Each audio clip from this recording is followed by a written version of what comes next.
তামাক পণ্যের ওপর কর যাতে বৃদ্ধি করা হয়। সিগারেটের যে 4টি স্তর রয়েছে, এই 4টি স্তর থেকে 3টি স্তরে নামিয়ে আনো।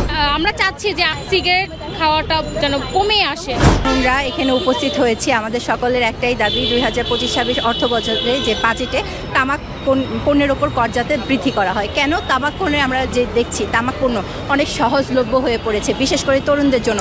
তরুণরা কত টাকাই বা পকেট মানি পায় বলে, এই ছোট্ট টিফিন মানি দিয়ে তারা কিন্তু খুব সহজেই তামাক পণ্য ক্রয় করে কিনতে পারতেছে। আর আমরা সকলেই জানি তামাক স্বাস্থ্যের জন্য কতটা ভয়ঙ্কর ক্ষতিকর।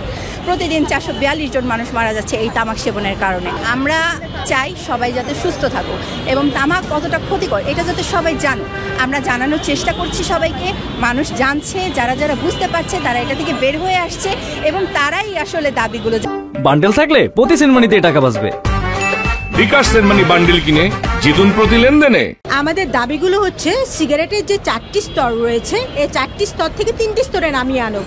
অর্থাৎ নিম্ন স্তর এবং মধ্যম স্তরের সিগারেটটা একটা স্তরে নিয়ে আসুক, একটা স্তরে এনে, এবং দাম হচ্ছে এদের সর্বনিম্ন দাম থাকবে 9 টাকা এবং উচ্চ স্তরের দামটা অপরিবর্তিত রেখে প্রিমিয়াম স্তর একটা আছে, এটার দাম 19 টাকা করা হোক। হ্যাঁ, এটাই হচ্ছে আমাদের একটা দাবি।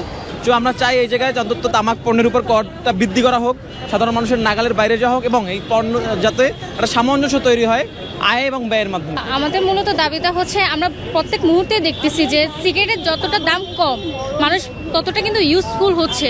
ইভেন নারী পুরুষ সবাই উভয়ভাবেই ওনারা কিন্তু ইফেক্টেড হইতেছে সিগারেটের মাধ্যমে।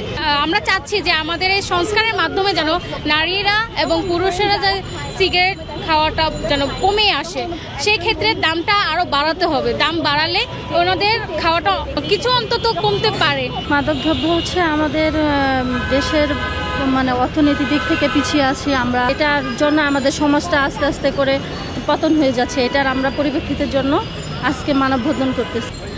আমরা আসলে আজকের মূল দাবি হলো তামাকজাত পণ্যের উপর কর বাড়ানোর, এটাই আমাদের মূল দাবি।